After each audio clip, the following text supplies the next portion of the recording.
What if I told you that right now, today, a version of the US dollar exists that can be turned off? A dollar the government can track every time you spend it. A dollar that expires if you save it too long. A dollar that cannot buy certain things the government disapproves of. You would call that a conspiracy theory. Except, it already exists, in China. And the United States just signed its first law to build its own version. Still think this doesn't affect you? Let me be very clear about something before we go any further. This video is not about Bitcoin.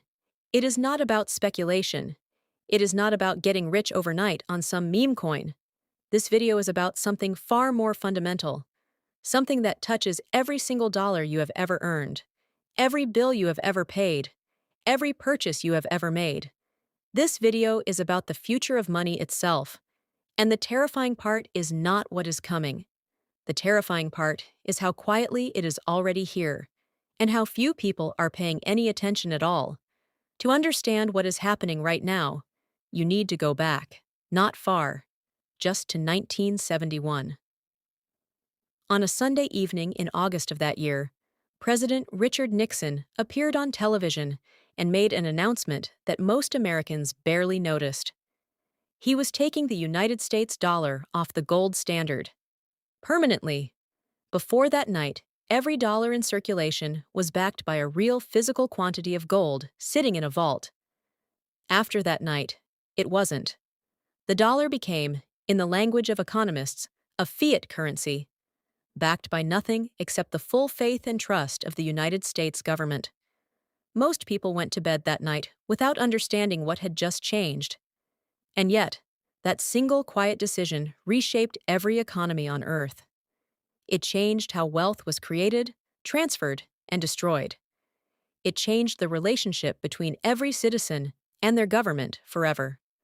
What is happening in 2026 is the same kind of moment, the same quiet, the same lack of public awareness, the same enormous consequences. And just like 1971, by the time most people understand what shifted, the new rules will already be locked in permanently. Let's start in China, because China did not wait for permission. For nearly a decade, the People's Bank of China has been quietly constructing a digital version of its currency. They call it the e-CNY, the digital yuan.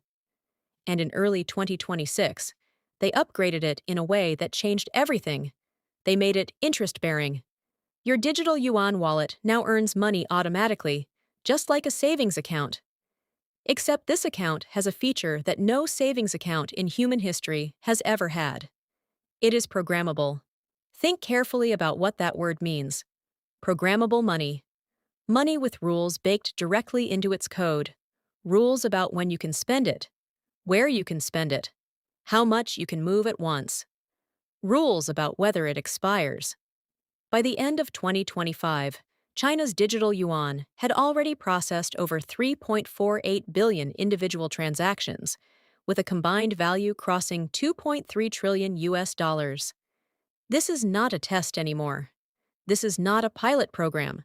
This is a fully operational financial system, running quietly underneath the one you grew up trusting.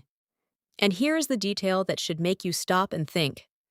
China's own central bank, in their official communications, has openly acknowledged that the digital yuan enables programmability and traceability that expands the government's ability to monitor and influence financial behavior. They said that. In public. Officially. Let me translate that from banker language into plain English. They can see every single transaction you make, every purchase, every transfer, every time money moves, they know. No cash alternative. No private purchase, no financial anonymity of any kind. And the programmability means they do not even need to ban things anymore. They simply make the money not work for anything they disapprove of. No arrest, no trial, no confrontation. Your money just silently stops functioning for that purchase, in that store, from that person. This is not the future of authoritarian finance. This is the present, running right now. At scale, with $2.3 trillion already flowing through it. So what did America do when it saw this happening? In 2025, President Trump signed into law the Genius Act, the United States' first major federal legislation officially regulating digital currencies. And on the surface, it sounded like good news. America explicitly rejected the idea of a government-controlled retail digital dollar. No U.S. CBDC for ordinary citizens. Washington said, "We are not China." But here is what they actually did instead. They opened the door for private corporations to issue their own digital dollars. Stablecoins, one digital token equaling exactly $1. And the companies that immediately lined up behind this legislation read like a list of the most powerful entities on Earth. JPMorgan, Amazon, Google, Visa, MasterCard, PayPal, Apple. Now pause and let that land for a moment. What happens when Amazon becomes your bank? What happens when your Google Pay wallet replaces your checking account? What happens when Walmart creates its own digital dollar that only functions inside Walmart's financial ecosystem? This is not a hypothetical scenario for some distant future. This is the direction the law just pointed, and these companies are already moving. America didn't build a government surveillance dollar. It handed the license to build private surveillance dollars to the most powerful corporations in human history. Different owner, same power, same access to your financial life, same ability to decide, quietly, algorithmically, without a single court order, what your money can and cannot do.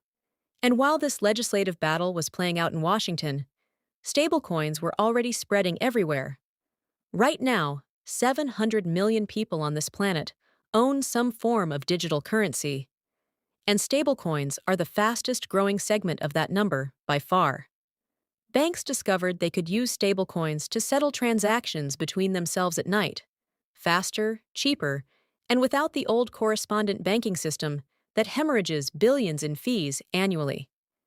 In developing countries with unstable national currencies, in Argentina, Nigeria, Turkey, Venezuela, ordinary working people are converting their savings into dollar-backed stablecoins just to preserve what they have earned.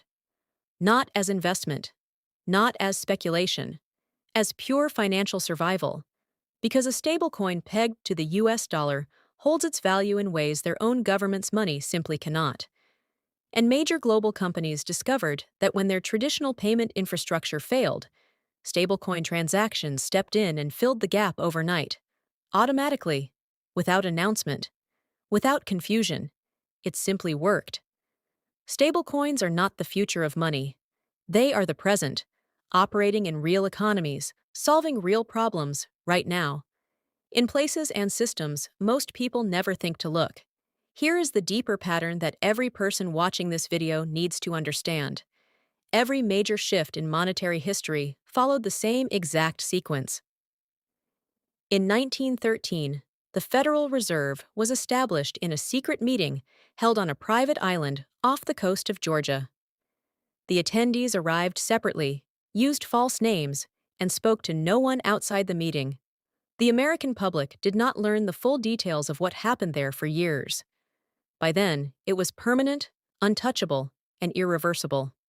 In 1971, Nixon removed the gold standard in a Sunday night speech that most households watched passively before going to sleep. By Monday morning, the foundational nature of the US dollar had changed forever, and not one ordinary citizen had voted on it. In 2008, financial institutions had built instruments of such extraordinary complexity that the very men running them could not fully explain what they owned. When those instruments collapsed, triggering the worst financial crisis since the Great Depression, the United States government did not let the banks absorb the consequences. Instead, it transferred the cost to taxpayers.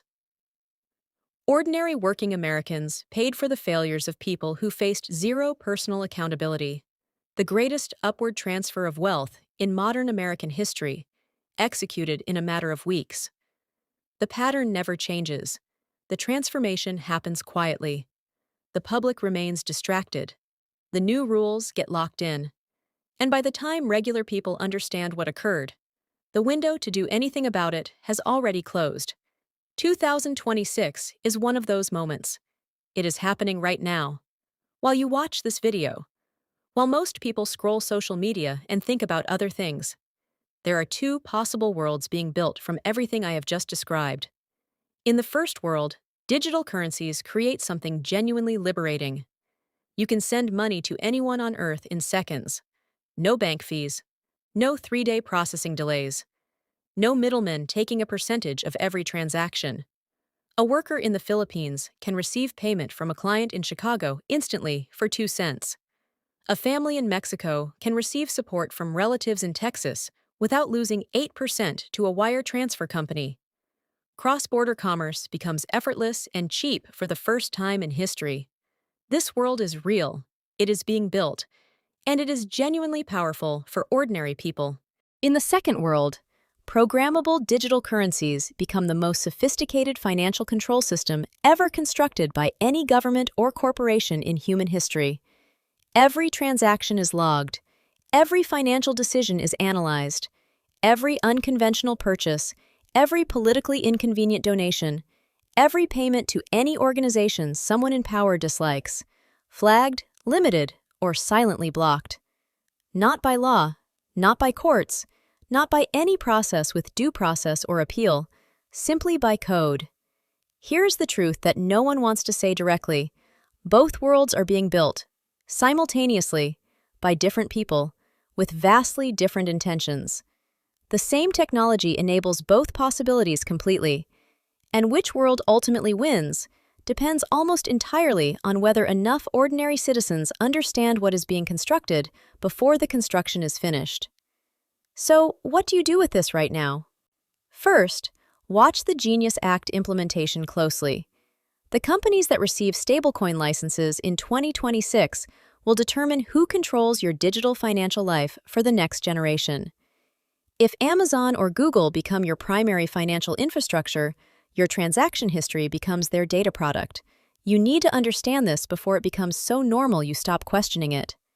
Second, know the difference between a stablecoin and a CBDC. One is issued by a corporation. One is issued by a government. They feel completely identical in your daily life. The difference is who writes the rules, and what those rules can silently become over time without your awareness.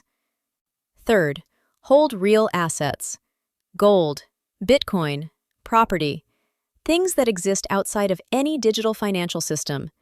Not because the system will collapse tomorrow, but because in every single monetary transition across the last 500 years of recorded economic history, the people who held tangible assets outside the system survived the transition. The people who held only the old form of money consistently did not. Fourth, talk about this. Share this video. Text it to someone you care about. Post it. Because the most dangerous feature of a financial revolution that happens quietly is the silence surrounding it. Silence is what allows it to become permanent before people realize they should have had a voice. Let me bring you back to where we started. A dollar that can be turned off. A dollar the government tracks every time it moves. A dollar with a built-in expiry date. You know now, that is not fiction. That is not a conspiracy theory. It processed $2.3 trillion last year in China alone. It is on version 2.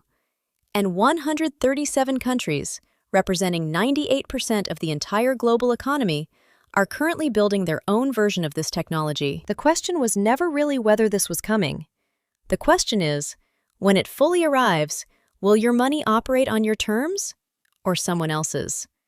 You still have time to decide, but that window, right now, is the smallest it has ever been. And it is closing faster than almost anyone realizes. If this video opened your eyes, subscribe right now, because next week we go inside the Genius Act, the law that just handed America's digital money future to the most powerful corporations on Earth. And we will show you exactly what it means for every single dollar you own.